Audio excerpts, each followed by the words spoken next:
Join the webinar. Thank you once again for all your participation. Over to you, Prof. Thank you, Mr. David. Assalamualaikum and a very good afternoon, everyone. Welcome to this afternoon webinar, the evidence-based technique in cesarean section.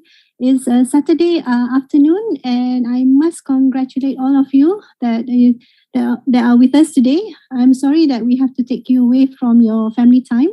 Okay, so this webinar is actually a collaboration of B. Brown together with UKM department.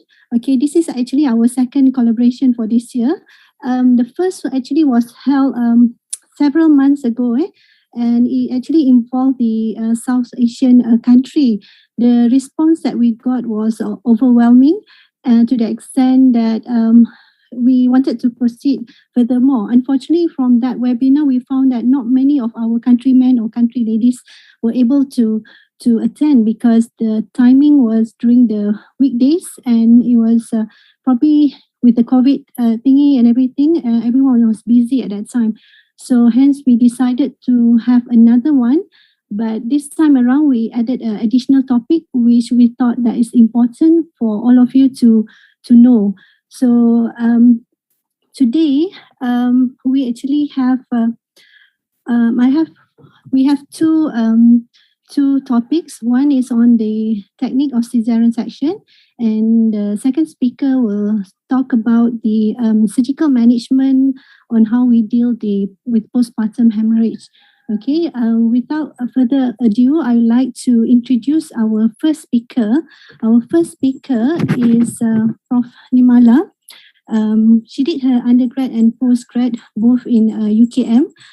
She's also a member of the RCOG, MRCOG, and she obtained her PhD from the Monash University, Australia. She's currently the consultant in the gynae oncology. With that, I would like to welcome Prof. Nimala. Nimala, over to you. Thank you very much, Prof. Azura. Thank you for the kind invitation as well from B. Brown. It is actually very humbling to see a huge number of participants for this session, despite being a Saturday event. I would like to actually start off with the first topic, which is evidence-based technique in cesarean section delivery. I have no other conflict of interest other than displayed, and thank you for B. Brown for this CME session. Now, as we know, cesarean section in Malaysia is on the rise, similarly to other countries globally. All right, there is a recent paper on cesarean section rates that is from 2011 to 2015, and it shows a rising trend. Sorry, now, Prof. Nimala, are you sharing your slide now? Yes, I am. I think we can't see your slide. Maybe you need to share again. I see.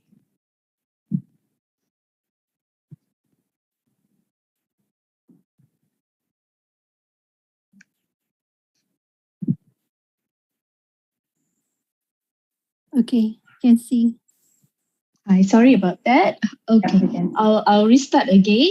So as we can see that the cesarean sections in Malaysia, it is similarly increasing as other countries globally. All right, so from a recent paper, we found that the cesarean section rates from 2011 to 2015 is on the rising track. As you can see, all the graphs are on the higher rate.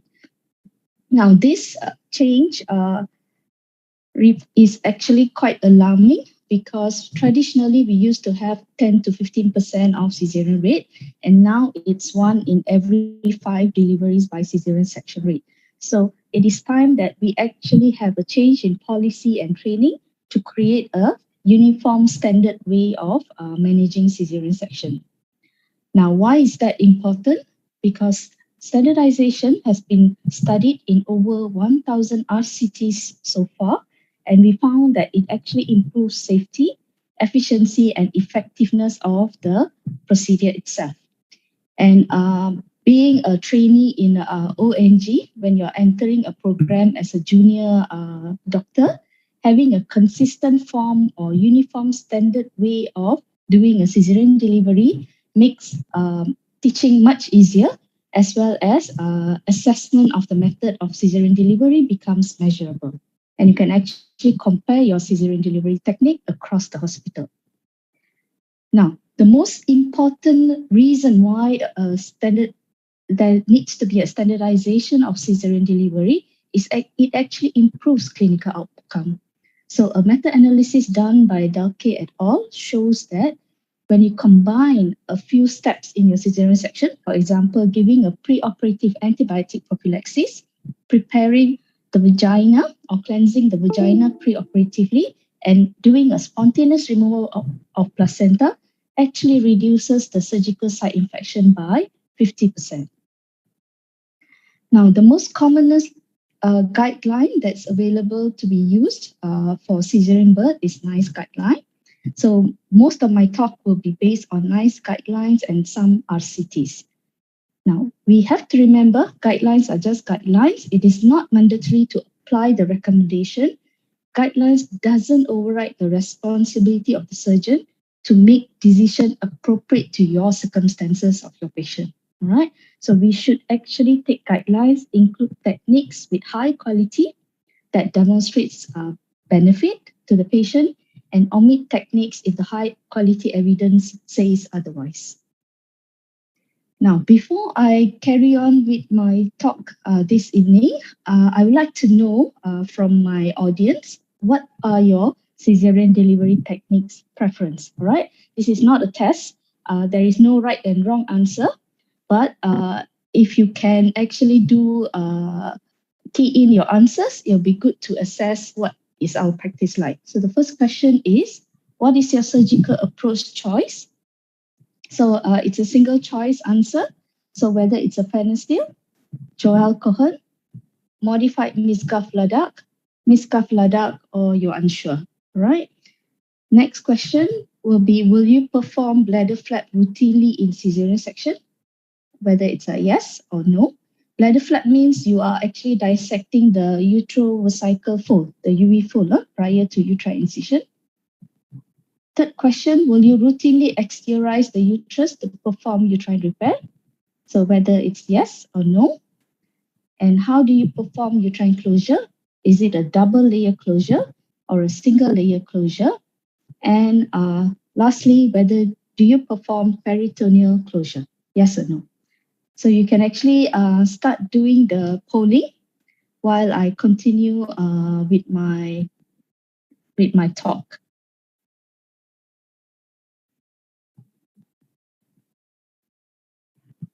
Now, standardization of cesarean section can be by institution as well as by surgeon. So we first look at how we can actually standardize the cesarean section by institution. First and foremost, WHO recommended that we should actually classify our cesarean section indications to this 10-group Robson classification of cesarean section indication. So it's highly important because it's a measurable and more objective way of looking at your cesarean section rates. So if your cesarean section rates are high, you can actually see which group of patients that you can actually have are affected and how you can modify it. So there is 5 parameters that are being observed in this cesarean section classification. One is the parity. The other one is whether it's a term pregnancy or preterm pregnancy, the number of fetuses, the lie of the fetus, as well as whether this patient had a previous scar or is a virgin abdomen. Now, this is a timely paper from a Malaysian tertiary hospital looking at Robson 10-group classification among our women undergoing cesarean section. Now, the highest graph is actually from group 5. So if we have a look at group 5, group 5 is multiparous women with at least one previous scar in a singleton pregnancy. So this becomes the highest rate of cesarean section. Now, the most alarming is actually if you do see these two graphs that are actually going upward in an exponential manner, these are group 1 and 3. These are nulliparous and multiparous women in term pregnancy with spontaneous labor. All right. So these patients should not ideally go into cesarean section. So there must be a standard applied in terms of their management to help to reduce this. Gestational age of timing for a planned cesarean section is highly important, especially for non-medically indicated cases. We should not be performing cesarean section any time earlier than 39 weeks. This actually helps to reduce perinatal morbidity, especially in terms of the respiratory distress. Now, I usually perform a timeout for every single cases that is being operated on. So a timeout is highly recommended by WHO to make sure that you are actually operating on the correct patient with the correct procedure, especially if this Caesar is associated with a tubal ligation, right? So that you do not miss out any forms of risk in this patient. This slide is hugely important because it goes without saying that one of the cause of death among women is due to pulmonary embolism and deep vein thrombosis. So a mechanical prophylaxis in the form of compression stockings or pneumatic compression devices are especially important for these patients, and it should be applied during the cesarean section and kept until this patient becomes fully mobilized. All right. Medical prophylaxis should be reserved for those with additional VTE scores. Pre-operative antibiotics are hugely important. It made a big difference in the management of any operations, especially for cesarean deliveries. When you give pre-operative antibiotics prior to the skin incision, 30 to 60 minutes prior to your skin incision, it helps to reduce the wound infections from 7% to 2%. So this is hugely important. Make sure that your patients get the correct antibiotics. So what are the choices of antibiotic?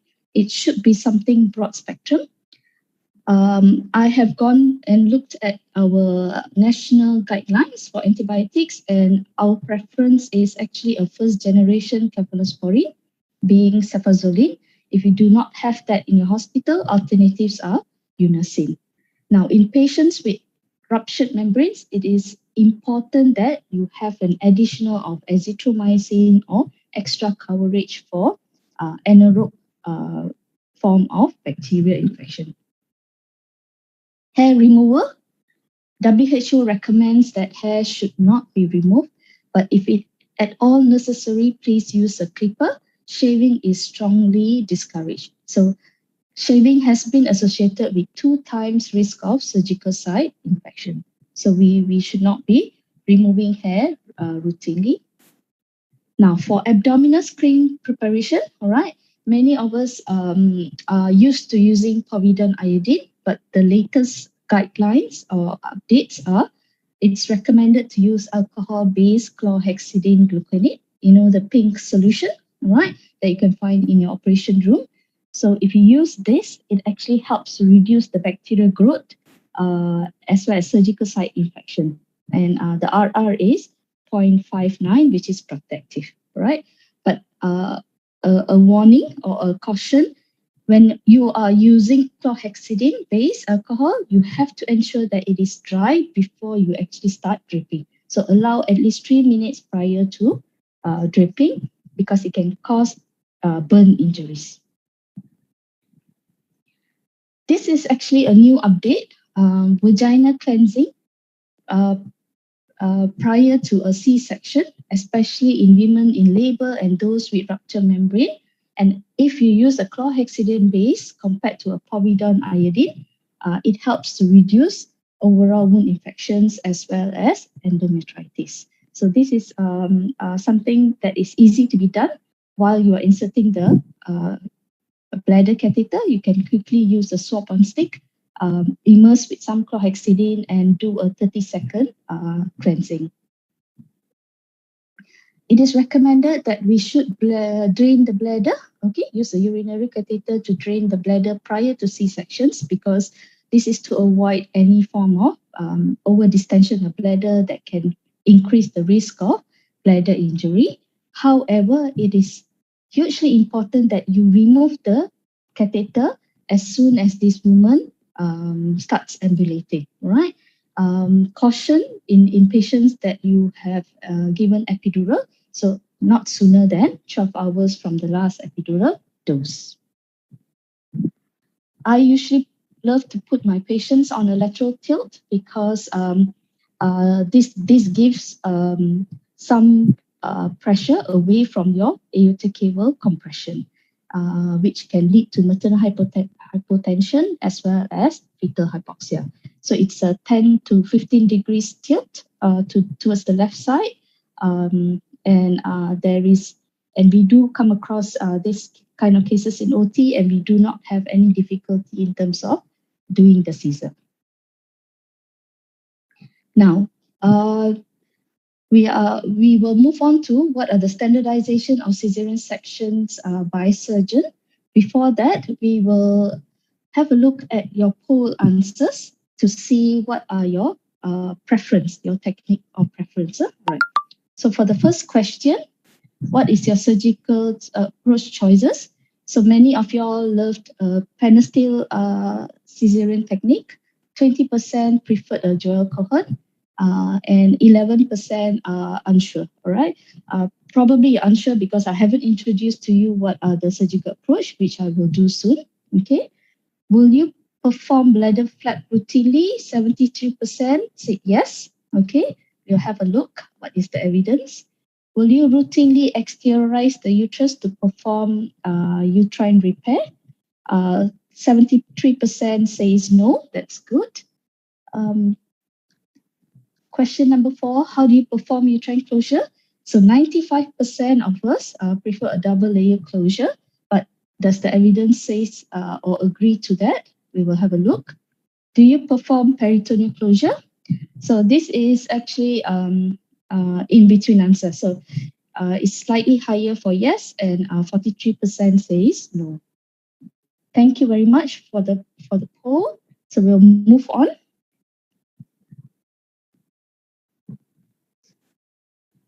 So there are actually 4 main types of cesarean section techniques. Okay, some of y'all happen to know what are the techniques. So the traditional one, which was created in 1900, is the Penasteel technique. This involves a sharp incision from skin up to the uterine incision. All right. Another technique is Joel Cohen. I will explain to you later how the skin incision is being done, but the technique is mainly blunt entry. All right. Miscalf and modified Miscalf is a technique that was improvised in 1950. And they have mixture. They use a little bit of Joel Cohen as well as Penasteel, but their entry is blunt. And all across the cesarean section techniques, all use superficial sharp incision on the uterus. And once you see the membrane bulging, you do a blunt entry. So that's what all agreed. Now, when I looked at the RCT to see which technique is superior, none of the techniques are superior to each other, but we will have a look step by step. Now, as I've already introduced to you, Penasteel and Joel Cohen are transverse incision. If you have a look at Penasteel incision, they are placed 2 to 3 centimeters above the symphysis pubis, all right? And it has a curve to it. It's in a curvy linear fashion. Whereas Joel Cohen is a linear fashion, straight cut, all right? And it's located about 2 to 3 centimeters above the symphysis pubis. That makes it 4 to 6 centimeters above your Penasteel incision, all right? 4 to 6 centimeters. Now, there is another incision which we used to do in the past. We no longer do that except for certain conditions like classical C-sections. These are midline vertical incision. You just extend it just below the umbilicus to just above the symphysis pubis. Now, it's recommended to routinely use a transverse incision, either a Joel Cohen or Phenestil, as midline incisions increase risk of wound dehiscence, incisional hernia, and it's cosmetically less pleasing to the eyes of the patient. All right. Between Phenestil and Joel Cohen, all right, majority of y'all like Phenestil. Phenestil is a sharp incision on the skin and sharp incision through the subcutaneous tissue up till the fascia. Whereas Joel Cohen, you make a straight incision, okay, 3 centimeters below your ASI or 4 to 6 centimeters above your symphysis pubis, and you make a sharp entry in the middle 3 centimeter onto your subcutaneous tissue as well as your rectus fascia, and you make a blunt entry. That means you are actually using your fingers to extend the tissues laterally. Now, according to the evidence, Joel Cohen incision is a preferred technique because it has less postoperative fever, less pain, less analgesia requirements, shorter operating time, and less blood loss. And patients go home early, right? So this is evidence-based on an RCT by Cochrane. Following uterine incision, following your entry into your peritoneal cavity, some of us do bladder flap, all right? There is insufficient evidence at the moment to recommend for or against routine creation of bladder flap, okay? One of the studies that looked at almost 40,000 patients, they found that bladder flap creation actually increased post-op urinary retention, can worsen urinary symptoms, and it takes longer, all right? 1.3 minutes to do so, and there is actually no difference in bladder injury. Another paper by Mawasi et al. Mentioned that they found more adhesions in those repeat cesarean deliveries where bladder flap has been done, okay? And the bladders are usually found high up. But guidelines, you need to take with a pinch of salt. Sometimes there are conditions where you may need to still consider doing a bladder flap, especially for Caesar for failure to descend, or whenever the bladder is found high up. Now, let's have a look at uterine incision extension. All cesarean techniques agree that we should do a sharp superficial incision followed by blunt extension of the uterine incision. So you are going to do a blunt extension, all right? Cephalocaudal direction, all right? Up, down direction, not transverse, all right? So it has been found that when you do an extension, cephalocaudal, you reduce blood loss, you reduce unintended extension into the uterine arteries and need for additional stitches, all right? So this is the latest evidence. So in summary, all right, we prefer the Joel Cohen incision. We prefer a blunt extension of your subcutaneous and rectus sheath laterally, blunt entry into the peritoneal cavity. Bladder flap can be omitted, and your extension should be cephalocaudal, right? Now, sometimes uterine incisions may need to be extended in certain conditions. For example, if you have difficulty extracting the baby, you can actually extend the lateral corner of transverse incision as you see in figure D, all right? That would be a J extension, or you can do it in the midline into your myometriums, and that's called a T extensions, all right?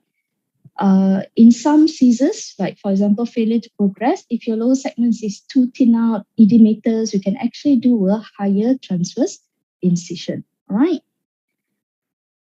Whatever extra incisions you make, remember to document it and make sure that you counsel the patients because the subsequent risk of uterine rupture is going to be slightly higher, all right? Now, delivery of the fetus, usually we have our assistants to give the fundal pressures, all right? Sometimes forceps deliveries may come into place, especially if the fetal head is high. So always anticipate if the head is high, get your forceps ready. If you think that you're doing a cesarean section for a deep transverse arrest or second stage, in second stage, make sure that you get your assistant to push the head up vaginally before opening the uterus, not after, right?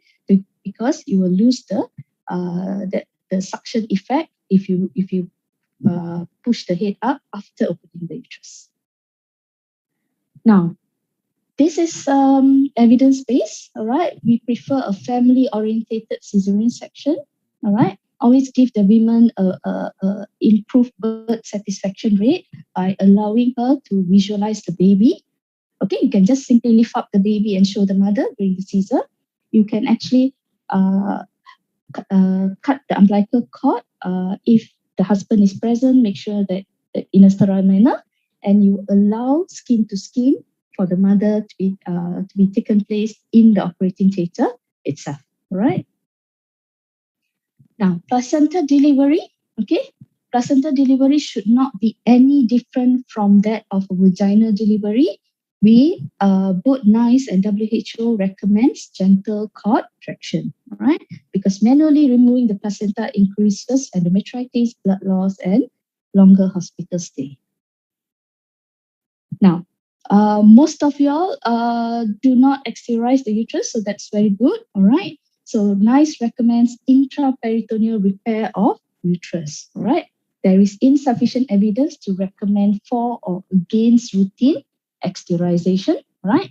The in situ repair does not carry any significant difference in terms of blood loss. Okay, exteriorization may actually help to improve the surgical field, but it does not have any effect on blood loss or blood transfusion. In fact, when you actually exteriorize the uterus, you may increase the intraoperative pain and vagal response from the patient. Patient feels like on the vomit, and this may actually cause the bowels to come out, right? Now, it's very important that you secure the uterine layers, all right, carefully by identifying them. Use a Alice or green Armitage. I prefer to use a green Armitage. I place it on the upper and lower edge of the uterine wall. Make it a habit to always stitch the uterine angles separately. Okay, get one of your uterine angles, stitch it, cut, then go to the other uterine angle and start doing your stitch, right?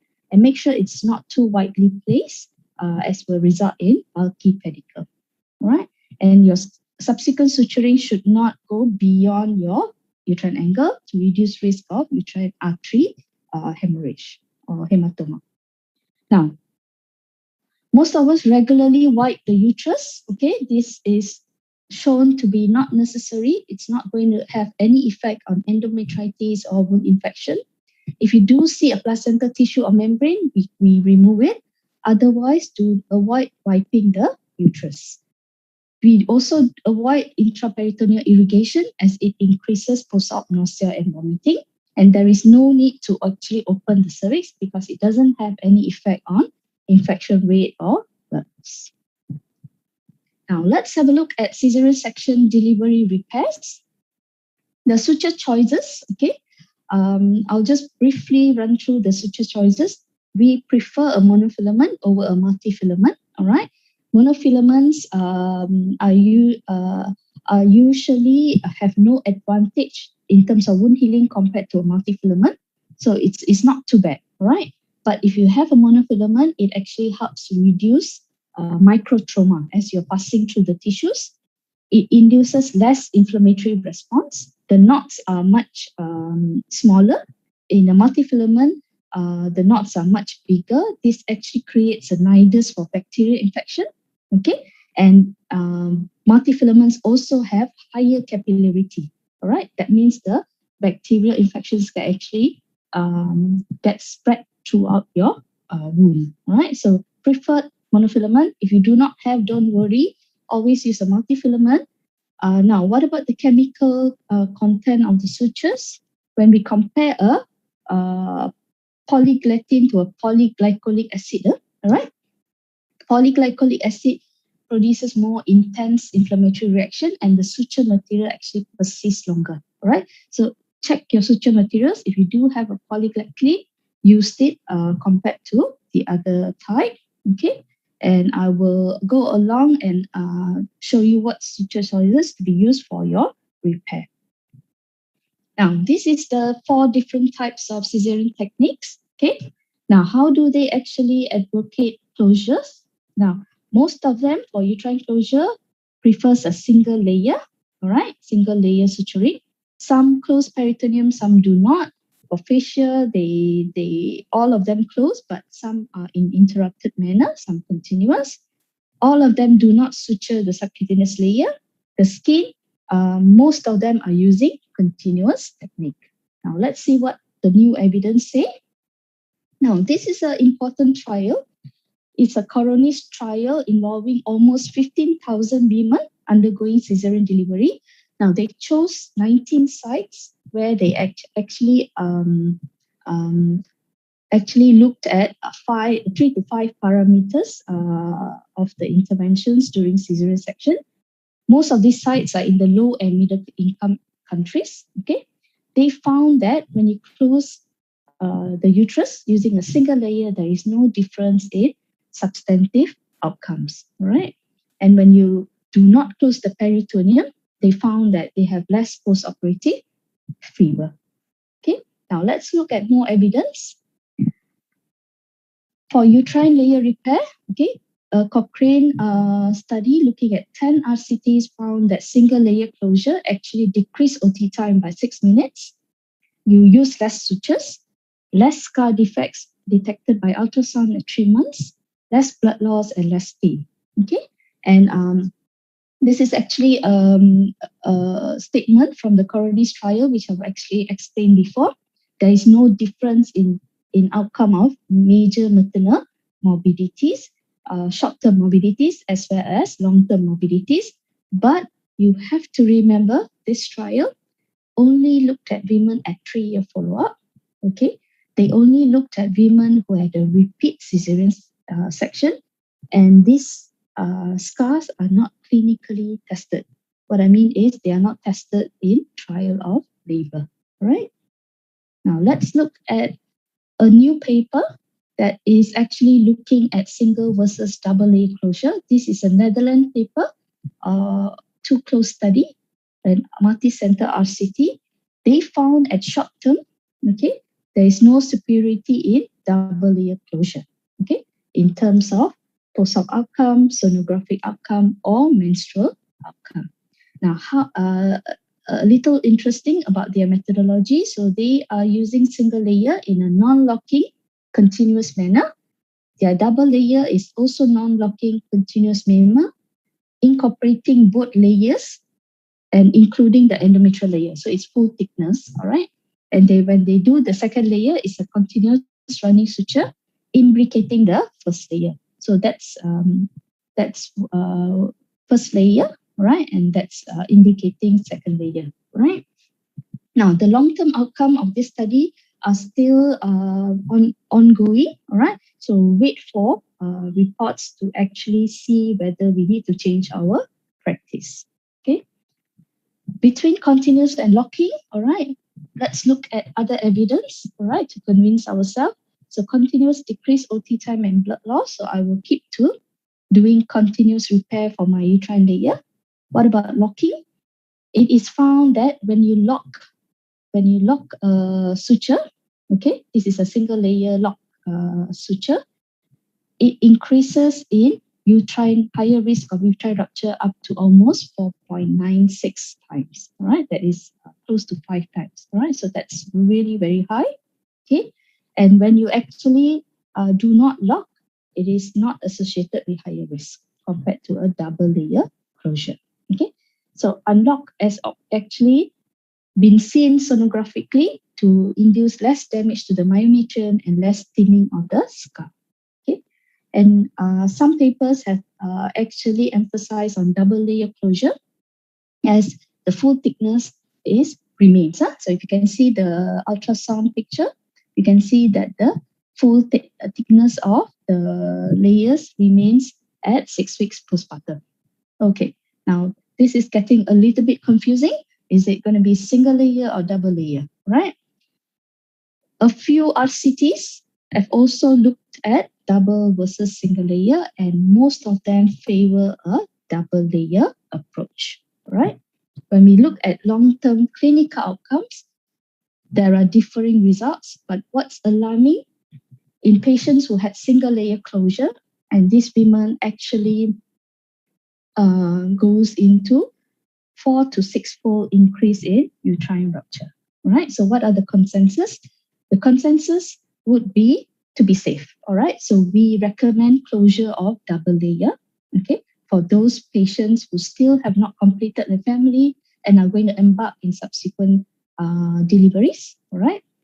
We recommend closure by single layer for those who has tubal ligation done in the same setting of your Caesar, okay?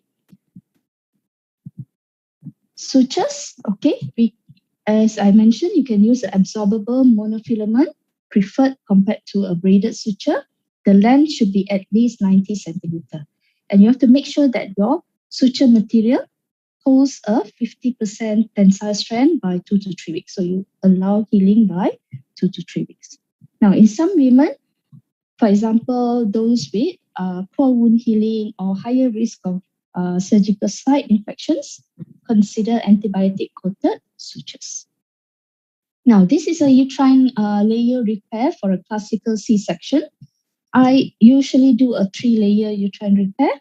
The first 2 layers would be interrupted sutures, okay? The first layer should incorporate the deep myometric edge and taking minimal decidua. The second layer, it's more of obliterating the dead space. Third layer will be a continuous suture in a baseball technique, all right? Sutures are similar to what I have mentioned before. Don't forget, while you're doing your Caesar, to inspect the ovaries and tubes. Any cyst that is missed may lead to torsion as the uterus involutes later, all right? So make it a habit to actually inspect ovaries and tubes. Now, we reach to peritoneum. So to close or not to close peritoneum, both groups have, our participants have got 50-50, yeah, all right? It's almost 50-50. So NICE recommends against routine closure of visceral and parietal peritoneum, okay? They found that it decreases operating time by 6 minutes, all right? And less post-op pain and less length of hospital stay, okay? And in some studies, it is found to be less post-operative fever, okay? Latest Coronis trial found no difference in maternal outcome, no difference in pelvic pain, dyspareunia, infertility, or ectopic pregnancy at 3-year follow-up. All right, so the follow-up is only 3 years. Now, in a recent study by Sayam et al., right?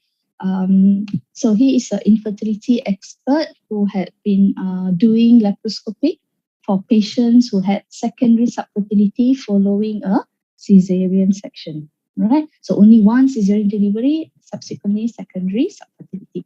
This cohort is slightly biased, but let's have a look at the data. They found that group 1 is not closing the peritoneum. Group 2 and 3 are closing peritoneum. So this is just parietal closure, and this is full closure, both visceral and parietal. So they found that patients who had full closure of both visceral and parietal peritoneum do not have adhesions, and even if they do have adhesions, they are of mild in nature, right? In patients group 1, where there is non-closure of the peritoneum, there is higher incidence of adnexal as well as non-adnexal adhesions, right?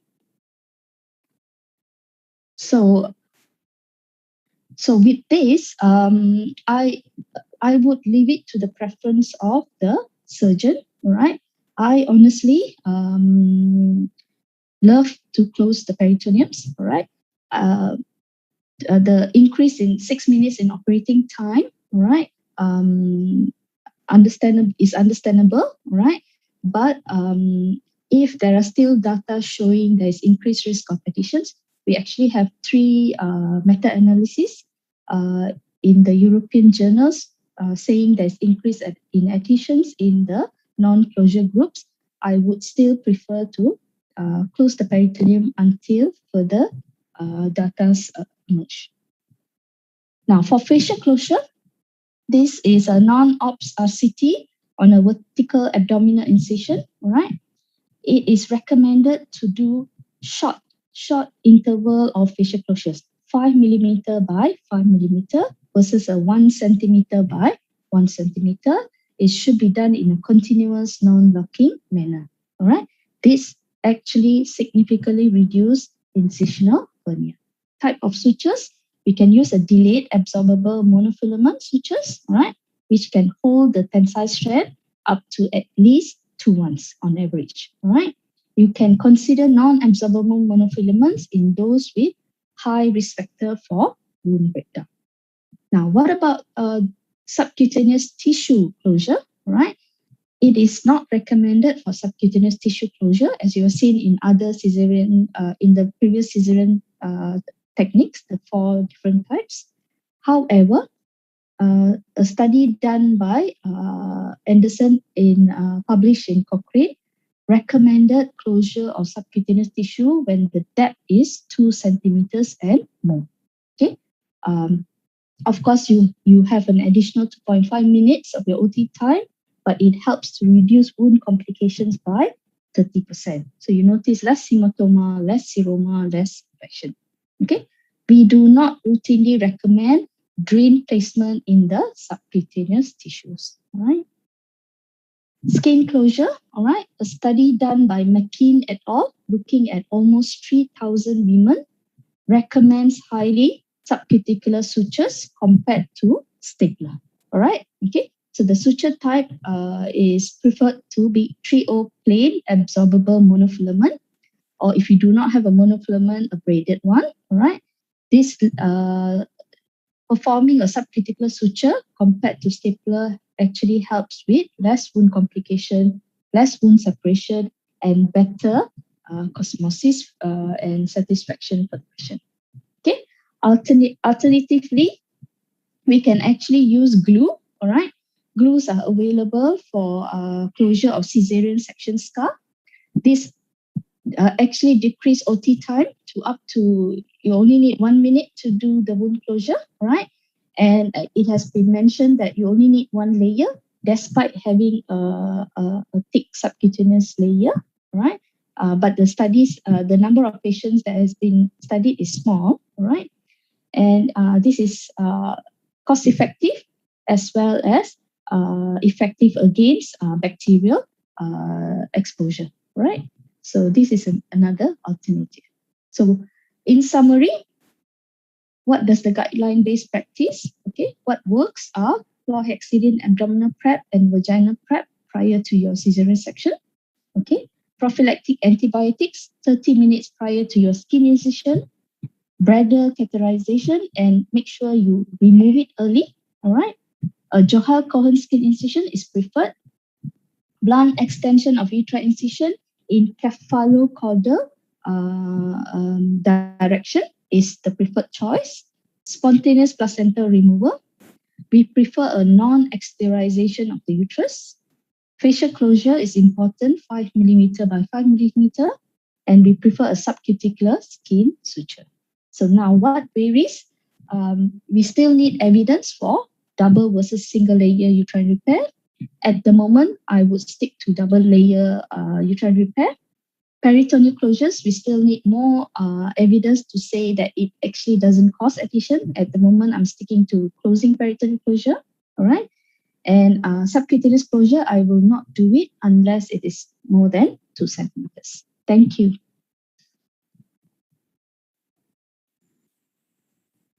Back to you. Thank you. Azura, thank you. Thank you, Prof. Nirmala. Well, we will not take any question. If you have any question that you want to ask us or Prof. Nirmala for that matter, you can type into the question and answer. We'll go through them and Okay, so we'll move to the next speaker. The next speaker is Prof. Lim Pei Shan. She is also a true bred of UKM. Okay, she did her undergrad and postgrad with UKM. She's also a member of the MRCOG, and she is our Euro gynae consultant. And she's been actively involved in teaching the undergrad and also the postgrad, especially the POCUs and anything about the Eurogynae. Okay, so without further ado, I'd like to invite Prof. Lim to present on the surgical management of PPH. Okay, thank you, Prof. Azura, for your kind introduction. Can you see my slides? Yes. Okay, thanks. Also, thank you very much to E. Brown for your kind invitation. To declare, I have no conflict of interest except the invitation by B. Brown. Okay, I will start off my talk with the surgical management of postpartum hemorrhage. So, for introduction, postpartum hemorrhage is the world-leading cause of maternal mortality, especially in developing countries.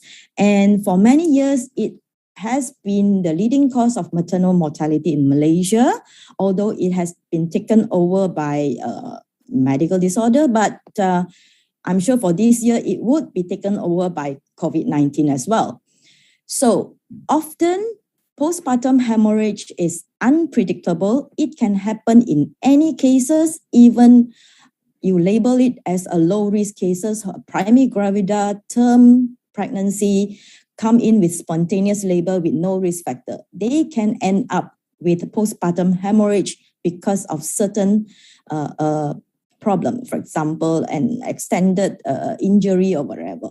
Okay, and definitely, if you can identify potential risk factor antenatally, it will be the best thing to do, as you can optimize the patient. You have a pre-delivery preparation in order to reduce maternal mortality as well as morbidity. But having said that, like I said, there is a lot of time, it is unpredictable. So if any one of you are managing labor, so you need to actually always keep alert. Any case can come and become a postpartum hemorrhage in front of you. Now, with the interest of time, for this lecture, I'm not going to cover how to identify risk factor, what kind of risk factor that can lead to postpartum hemorrhage, how to resuscitate the mother, how to perform a mechanical compression or tamponade techniques. I'm not going to cover medical management or any radiological interventions, but I'm going to go straight to the surgical management of postpartum hemorrhage.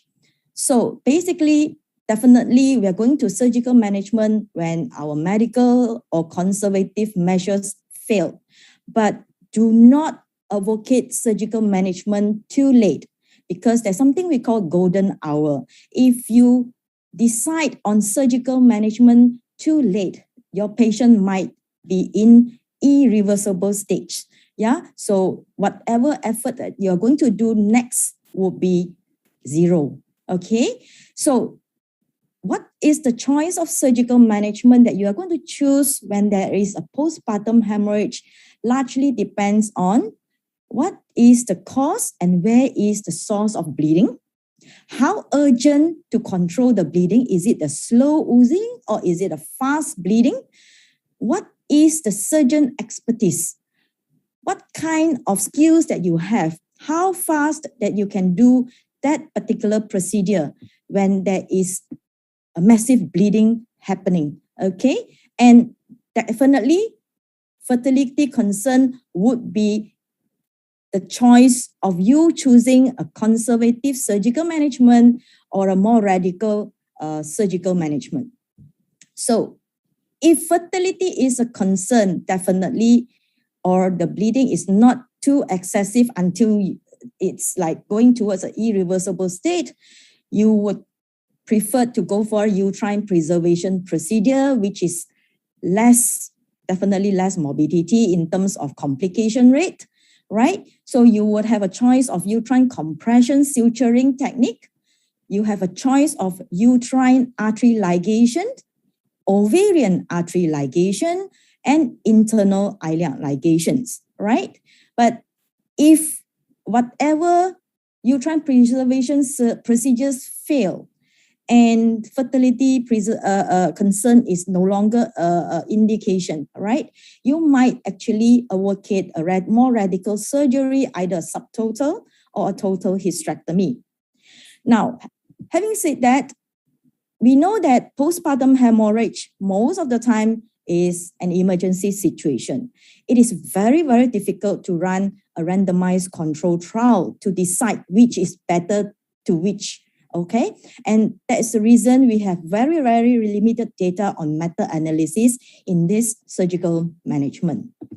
So whatever data that we have usually are observational data or retrospective data or even a case series, okay? So let's talk about uterine compression suturing technique. This is basically the most simple techniques, and I'm sure most of our trainees, at least if you are in year 2 and above, you would know, you can perform this, okay? It is first described by Dr. Christopher B. Lynch in Managing Severe Uterine Atony. Now, remember, uterine compression suturing is for PPH because of uterine atony, not because of vascular injury or whatsoever, okay?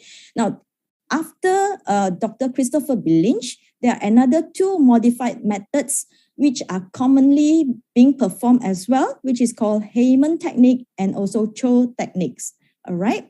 Before you want to decide on putting a compression suturing to see whether it really works or not, you need to do a pre-test. No point you put a suture, multiple suture on the uterus. Though complication is rare, it's easily performed, it doesn't mean that it is 100% safe. So you need to do a pre-test first. Basically what you do is you do a bimanual compression, right? For 1 or 2 minutes and see whether the blood loss reduces, the bleeding slow down or not. If the pre-test bimanual compression shows good outcome, then only you go and perform this uterine compression suturing. And the size of the suture, we would prefer a size 1 suture. Absorbable suture is preferred. It's a choice of suture basically. You do not want to use a permanent suture which is non-absorbable, because when the uterus involute, there will be a loop of suture dangling around if you are using a non-absorbable suture, and there might be herniation of bowel loop into this suture and causing problem. Okay, now we normally choose a large needle. Most of the text journal suggested at least a 60 millimeter needle, all right? But a lot of time in our operating theater, it is not easy to find a 60 millimeter needle. All right. So if you can find the largest needle, 40 or 48 millimeter, that will be good enough. A curved needle personally is preferred as compared to a straight needle. Straight needle is not easy to perform this uterine compression suture unless you are doing a Heyman suturing technique. If you're doing a B. Lynch technique, a straight needle is relatively difficult and you might injure your own finger. So these are the 3 types of commonly performed uterine compression suturing technique. Picture A is the classical B. Lynch. Yeah, you need to have a hysterotomy, meaning if, let's say, your patient is a vaginal delivery and having postpartum hemorrhage needing surgical management, you need to do a hysterotomy transverse incision on the lower segment before you can apply B. Lynch. Because when you're threading through the suture, especially the posterior part, you have to make sure that the suture from posterior wall coming into the uterine cavity and going back to the posterior wall outside, all right? So what you do is you can start off from the left first, or you can also start off with the right first is your choice. Okay, below the transverse uterine incision, you put your needle in, and coming out above the uterine incision, go to the back of the uterine wall via the fundus, cross over to the fundus, go to the posterior wall, okay, go into the uterine cavity and make sure you come out the uterine cavity and you go towards posterior wall again, cross the suture over the fundus, put your needle into the above the uterine incision and come up with the below the uterine incision, and you tie the knot in at the anterior wall below the uterine incision. Okay. Now, by doing this, can you imagine if you're using a straight needle? You have to flip the uterus front and back and to do the suturing technique, and it's very, very easily to injure your own finger. So the curved needle is preferred. Now, if you are using a 60 millimeter needle, when you are at the posterior wall doing the transverse cross, you can actually go in and out in one step. But if you are using a shorter needle, which is a 40 millimeter or 48 millimeter that we usually have in our operating theater, then you have to go 2 steps, right? From behind, come into the uterine cavity, take out your needle and put back your needle into the myometrium, go towards the posterior wall. So if you're using 48 millimeter or 40 millimeter, you have to do 2 steps, all right? Picture B is Heyman procedure, right? So it's more straightforward as compared to B-Lynch suturing technique, but you need to have 2 knots at the fundus. Whereas Cho technique, you can place your suture at any part that is having bleeding, because you can put the same suturing technique at the place. If the bleeding is more at the fundus, you put at the fundus. If at the lower part, you can put it at where you see the bleeding come from. Okay. Now, this is a comparison for the advantages and some disadvantages between the 3 compression suturing technique. Number 1, B-Lynch, you can use 1 continuous suture, then you make a knot. That's all. However, whereas Heyman and Cho, you need to use multiple times, and you need to cut and make a knot and cut and make a knot, right? B-Lynch requires hysterotomy. This is a bit less preferred if the patient is having postpartum hemorrhage after vaginal delivery as compared to Heyman and Cho, because both of these 2 techniques do not require hysterotomy. You do not need a wound on the anterior wall to facilitate your suturing technique. However, B-Lynch, you can incorporate Buckley's balloon in order to treat the postpartum hemorrhage. Whereas Heyman and Cho, you can't incorporate the use of Buckley balloon in management of postpartum hemorrhage because of the uterine atony. Okay, so choose the techniques that is suitable for your particular patient. Now, although the complications are rare, but it does happen. Personally, I've seen uterine necrosis. Okay, during the second laparotomy, the uterus basically just plucked out without any procedure. All right, because of the suturing is too tight and actually stopping all the blood supply to the uterus.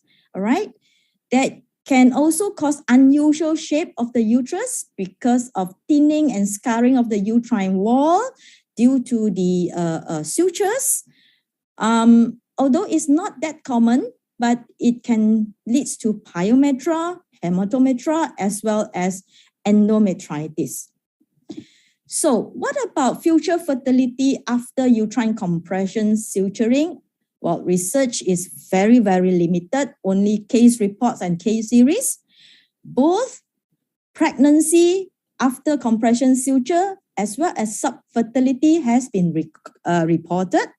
And there is another potential long-term risk, which is uterine synecdoche, which has been reported in about 16% of women who had this procedure being done during Caesar. And for those patients who had uterine synechiae, what they need is they would need a hysteroscopy, a resection of those adhesions, and subsequently, pregnancy has been reported after the adhesiolysis, as well as return to normal menstrual cycle. Now, another thing is uterine rupture. Although it's rare, but it happened before. And most of the time, the rupture is vertical, either is at the anterior wall or at the fundus. This is postulated because of the thinning and deficiency of the myometrium due to the tight sutures. While although there is a risk of uterine rupture, there is limited evidence to suggest a routine repeat cesarean section after uterine compression suturing. So at the moment, there is still no recommendation to decide on a repeat cesarean section if a woman had subsequent compression suturing. Okay, so vaginal delivery is still not a contraindication for that. The next thing is more difficult. Everybody might afraid on this, which is internal iliac ligation. To me, this is a procedure should be learned by all ONG specialists and trainees who are actually managing deliveries, okay? Because not every single postpartum hemorrhage is because of uterine atony. If you have a placenta accreta, bleeding placenta previa, your uterine compression suturing might not work, okay? So how to make this procedure easy for you? Okay, one, you need to master the anatomy of the vessels and the organs that's nearby. Identify the important landmarks. What are the important landmarks? You need to know where is the bifurcation of common iliac. You need to know where is sacropomontory. You can palpate for that, all right? You need to know that the ureter actually passes at the level of bifurcation. So that is a danger structure for you. There's another danger structure for you, which is the internal iliac vein, which is just lie behind the internal iliac artery that you want to ligate. Okay.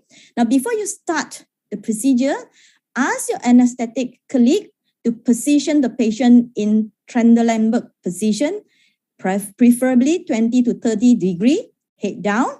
Okay. You need to exteriorize the uterus. Okay. You need to pack the bowel away. And by exteriorizing the uterus and packing the bowel away, basically you are performing what do you call this? Traction and counter traction effect to facilitate your dissection. Okay. What normally we use is a size 1 absorbable suture. If you don't have a size 1, you can use size 0 as well. You don't need to load the needle. Okay. And remember, you only ligate. You do not cut or divide the vessels, okay? Now I'm going to show you a video. I'm going to show you a video how to perform internal iliac ligation in relatively simple way. You don't do like gynae oncologists opening the broad ligament after the round ligament cutting. Yeah, because if you are not doing a hysterectomy, you're not going to divide the round ligament, right? So what you normally, thanks to my team, yeah, who did this editing. So you need to exteriorize the uterus. The uterus is here. This is a POD. You can see the 2 peritoneal fold after traction and counter traction. Yeah, you pull the uterus and you counter track with the abdominal pack the bowel away. These are the 2 peritoneal folds that you are interested. At the level of sacropomontory, you hold the peritoneal fold with 2 long artery forceps. Okay, that is the place where you are going to. That's the place where you're going to enter into the retroperitoneal space. Okay, this is the uterus. Okay, so you use your scissor, cut open the peritoneum at the level of sacropomontory. You can palpate. Yeah, you can palpate. Sacropomontory is here. Okay, you open up the peritoneal with blunt dissection. And very fast, you actually can see the vessels already. You can see the vessel already. Okay? It's direct, immediate below. Okay? So that's the ureter. You can see there's a ureter near my finger. All right, I'm showing you. Right? It's crossing the bifurcation. And the vessels is just here.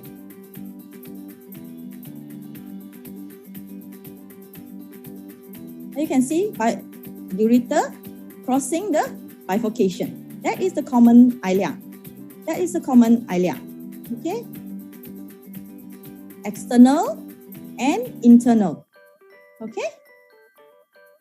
And behind your internal, there's something bluish. That is the internal iliac vein. Showing you again, external, medial. The medial one is internal iliac. And behind the internal iliac, you see something bluish hiding behind. That would be the internal iliac vein. Okay? And that is the ureter actually crossing the bifurcation. Alright? This is showing you how to identify the structure. Now what you do is you use a right angle, you find a window, passing below the internal iliac. Be careful of your internal iliac vein. Now you pass the right angle forceps medial to lateral. You do not pass from lateral to medial. Okay? Once you're able to create a window, you ask your assistant to pass you the absorbable suture, and you grasp the absorbable suture, come back out, and you make a ligation. All right? You make a knot. So again, we're trying to look at the anatomy. Anatomy is more important than tying the knot. All right? So common iliac, external iliac, internal iliac, and the ureter. Do not tie the ureter or external iliac. Okay? So what we do is we ligate it at 2 to 3 centimeter below the bifurcation. Okay? This is to avoid the posterior branch, to avoid you are actually damaging the posterior branch of internal iliac vessels. Okay? This is how you pass the suture below. Okay? And after that, you make a ligation. Remember, do not cut or divide the internal iliac arteries. Okay? Now, after the procedure, that is important to make sure. You do not ligate the external vessels. So palpate for femoral pulses, make sure they are still present. Okay? So that is the end of the video. So how actually internal iliac ligation work? Basically, it reduces the pulse pressure through these arteries. It reduces the pulse pressure up to almost 85%. And it transforms the artery system into almost like venous-like system. So the flow is slow. So you give time to the coagulation factors, the platelets to work, all right? And it is quite an effective procedure. And there is a report saying that you are able to reduce the potential risk of hysterectomy by 80 to 90%, right? And a single meta-analysis reported a success rate of 85%. There is one study looking at ovarian reserve after internal iliac ligation. What they looked at was menstrual cycle, FSH level, and also estradiol level. They compared to the woman who had a cesarean section with similar age, with those cases who had done an internal iliac ligation. They found that there is no statistical significant difference among these two groups, right? So the ovarian reserve are not affected, okay? So another procedure that can be considered, which is uterine and ovarian artery ligations. This is more simpler than internal iliac ligation, and you have a fast learning curve. This is first described by O'Leary and colleagues in 1966. Yeah, it is also a uterine preservation procedure. So don't worry, pregnancy has been reported. So you don't have to worry about the ovarian function as well. However, complications that is associated with this procedure has been reported. For example, you might accidentally puncture the artery itself and leading to huge hematoma formation. Injury to the ureter has been reported as well. So for uterine artery ligation per se, that is very important if you are possible to identify where is the ureter first before you apply the suture.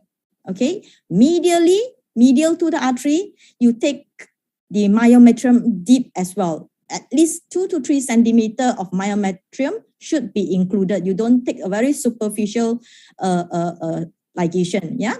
And laterally, you pass through the broad ligament. You find an avascular area to pass your needle through. So this is the classical Ollery technique. The first ligation you are going to apply is at the insertion of uterine artery at the level of internal os. So it would be below your uterine incision. If you're doing a lower segment cesarean section, you put one ligation there first. The second ligation is the ovarian vessels that is at the mesosalpinx. So you place these two ligation bilaterally, left and right. So this is the Ollery techniques that is first being reported. Okay. So you as you can see, the area that they put in the sutures, which is at the insertion at the internal os, that is the reason why ureter needs to be identified first before you can actually put in the suture. And make sure you do not come out at the vascular area at the broad ligament. Find an avascular space to come out with your suture. Now, there are another 3 techniques of uterine ovarian artery ligation. This is the second technique, which is called Cyrulnikov triple ligation, where it is a step-by-step procedure. Okay, you put one level first, wait for 5 to 10 minutes and have a look at the bleeding. If the bleeding is still going on, you go for step 2 and you go for step 3. All right. You can see here is the first one is they put it at the ascending branch of uterine artery. It is not at the insertion at the internal os level. It's at least another 2 centimeters above that. Okay, so you put one suturing first, both sides, all right, left and right. If the bleeding is still persists, you put it at you ligate the round ligament vessels. Then if the bleeding still persists, you ligate the ovarian vessels at the mesosalpinx. Ligate, not cut, yeah? Don't forget. So this is Cyrulnikov triple ligation. Another technique that has been advocated also is called this one also difficult, Rabo ligation. The difference is they put one ligation at the ascending branch. If bleeding still persists, they put the ligation at the uterine insertion at the internal os level. If it's still bleeding, they put it at the infundibulopelvic ligament. All right, don't worry about the ovary. You still have blood supply from the mesosalpinx. This is another one called Morel step-by-step ligation. This is more complicated. They put one at the ascending branch of uterine artery. If it doesn't work, the round ligament is ligated. If it doesn't work, the ovarian vessel is ligated. And lastly, number 4, at the level of internal os, the uterine artery is ligated again. Okay, these are the 4 types of uterine ovarian arteries ligation. All right, so the most simple one is still the Ollery technique, right? But if it doesn't work, then you might want to advocate the ligation of the round ligament or even the ascending branch, like what it has been shown here. Okay, although it looks simple, don't forget complication is still a potential risk if you do not put your suture carefully and causes hematoma. Now, the last choice, if everything doesn't work, would be your decision of hysterectomy. It is, I'm sure everyone would know it is easy to decide if it is multiparous. If it is a nariparous, we always try our most best not to perform a hysterectomy. But sometimes things doesn't fall on what we want, right? So when you need to decide on hysterectomy, please do not decide it too late, all right? Do not decide it after this lethal triad had set in. What are the lethal triad? When the patient starts to have coagulopathy, when the patient starts to develop acidosis or hypothermia, this would be an irreversible state. So even though you do a hysterectomy, most likely you're going to lose your patient, okay? So how do we perform a hysterectomy after delivery, yeah, postpartum, uterus is large, yeah? So basically, if you are doing a cesarean section, quickly close the uterine incision with single layer enough. No need to do double layer anymore because the uterus is going to out anyway. Sometimes you might need to have a concurrent internal iliac ligation. If let's say you know that your hysterectomy skills is not that good during cesarean hysterectomy, you might be slow or whatever. You might want, or the bleeding is very, very fast.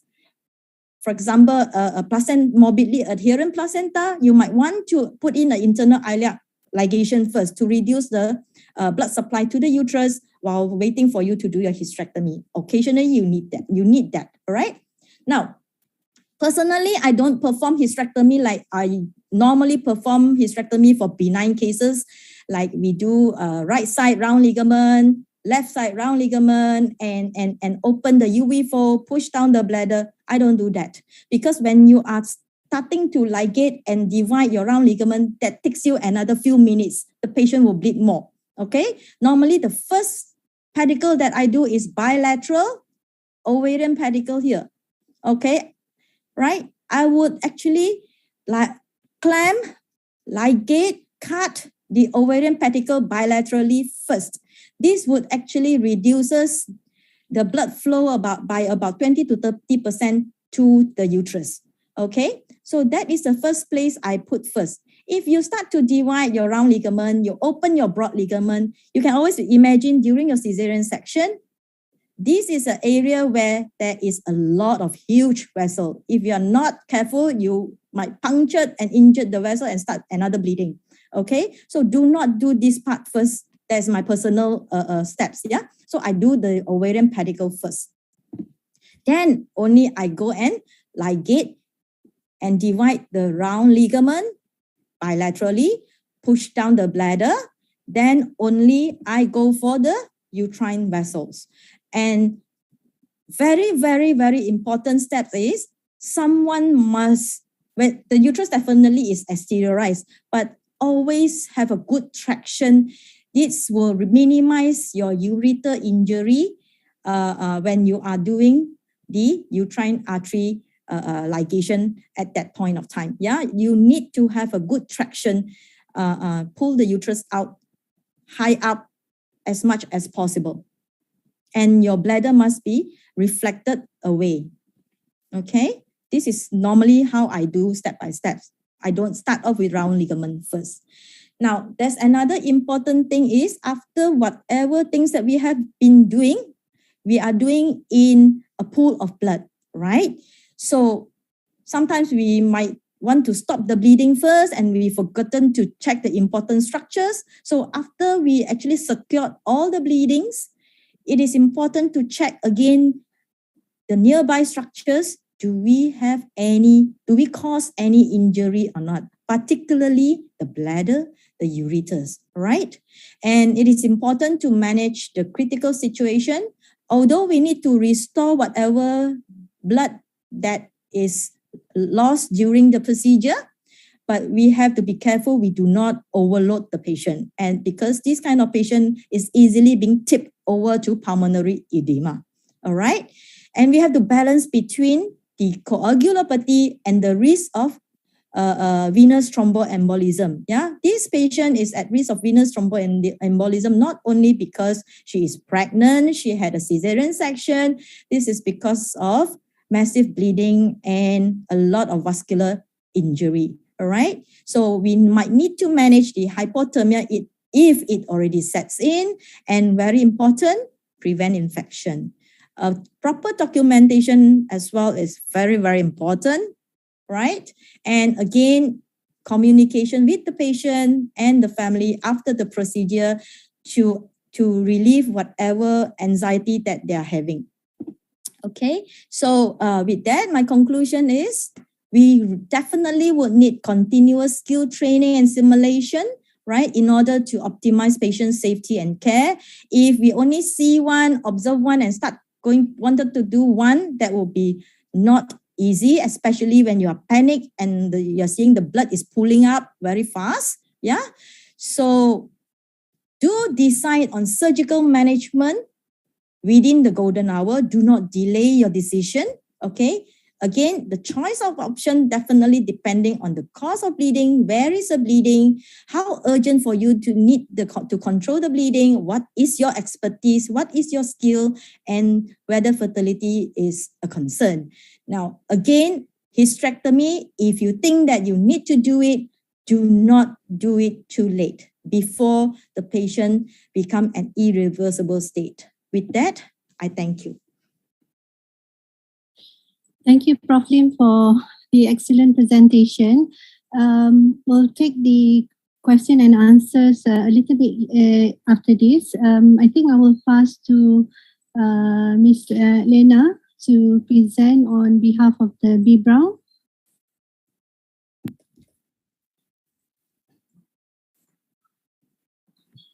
Hello, thank you, Prof. Azura. Thank you, Prof. Lim, and thank you, Prof. Nirmala, for a very nice, very informative, and very insightful presentation. So just let me share with you, bear with me for about 10 minutes, just to share with you on the sutures from B. Brown for cesarean section.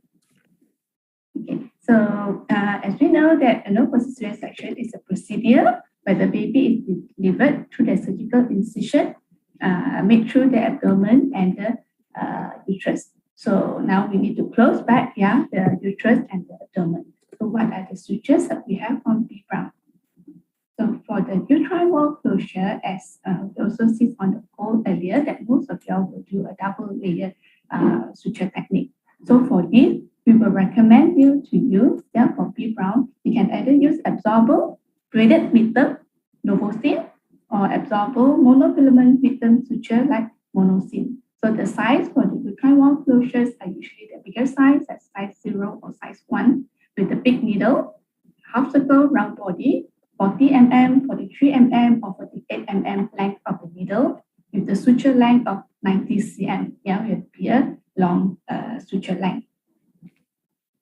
So for the closure of the fascia, you can also use absorbable braided midterm suture like Novocaine, and then you can also use a long-term absorbable monofilament suture like Monoplas polyhexanone material, absorbable monofilament extra long-term, ultra long-term Monomax suture for the closure of the fascia.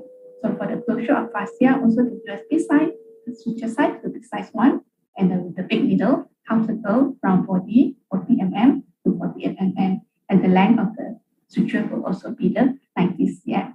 But if you're using a Monomax, you can also use the short stitch technique. You can use the 2-0 size, with 90 or 120 cm. So for subcutaneous, if the patient BMI is more than 2 cm, it is recommended to be closed. And then you can also use the absorbable braided midterm suture like Novocaine, or absorbable monofilament midterm suture like Monocaine 2O, half circle, round body, 26 mm, and this can be the length of the 70 cm. Next, for the closure of the skin. For the skin closure, you can use absorbable monofilament midterm suture, Monocaine. Monocaine reduce the risk of infection. And also will reduce the microtrauma, have a smaller knot, and also have a less inflammatory reaction. So for if you don't have a monofilament, you can always use a braided suture as well. So you can use a braided short-term suture like Novocaine Quick, or you can use for skin, you can also use a short-term absorbable monofilament suture like Monocaine Quick. So for skin closure, the USB size recommended are usually a size 30 or 40 with the cutting needle, 3/8 circle, 24 mm or 19 mm, a length of 70 cm. So another alternative to close skin will be tissue adhesive or stapler. Yeah, but more recommended will be tissue adhesive. So for B Brown, we have a histoacral glue, and also for if you're using a stapler, we also have our skin stapler. So let me go into a little bit on the product details. Yeah, like Novosin. Yeah, Novosin is made of polyglactin 910. Yeah, so Novosin is braided. So the braided suture will have the coating of polyglactin 370 plus calcium stearate.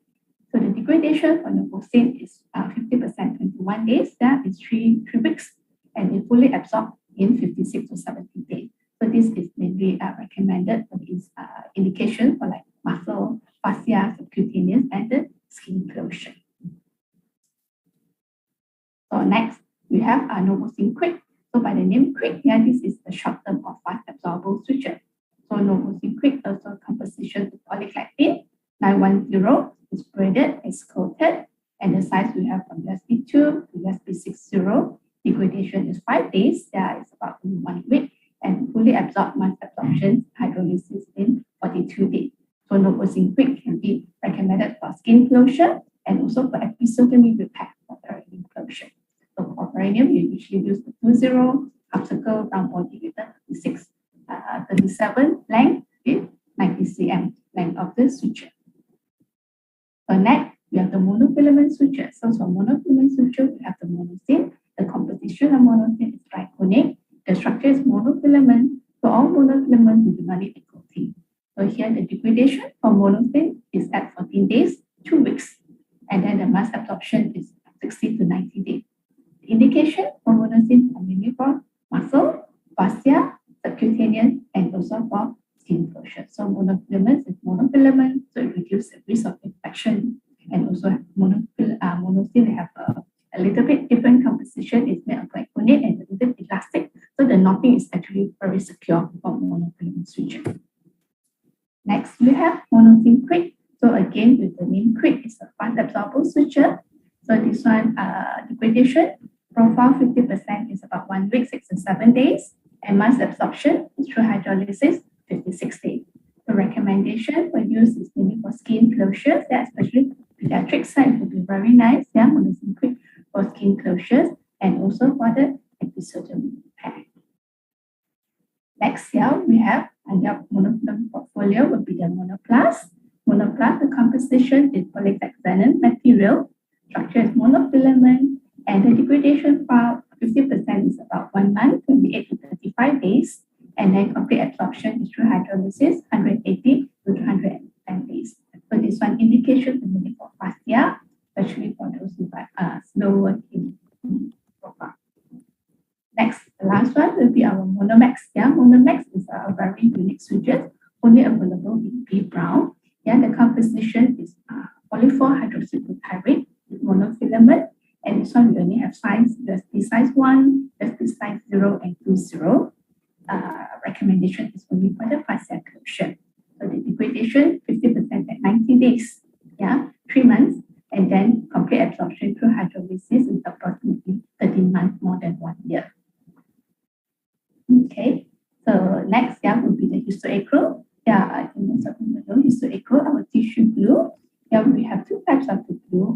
We have the histoacral flexible, can use incisions up to 25 cm, and also we have the histoacral cast as well. And this one we have the dyed and undyed version. So this is actually very nice, yeah, for skin closure.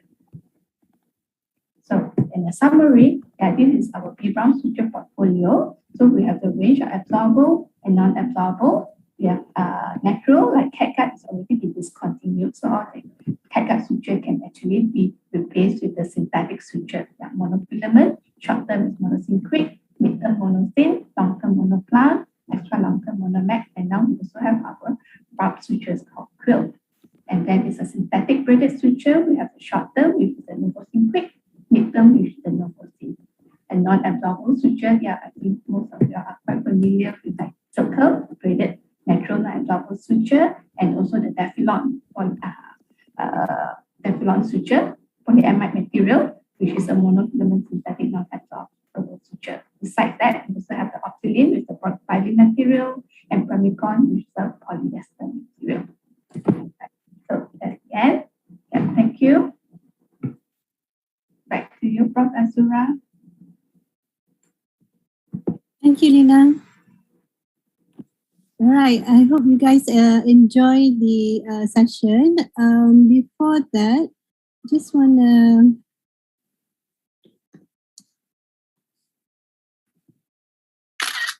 sekejap ya, saya nak buka, I want to open the Kahoot for you guys to try out.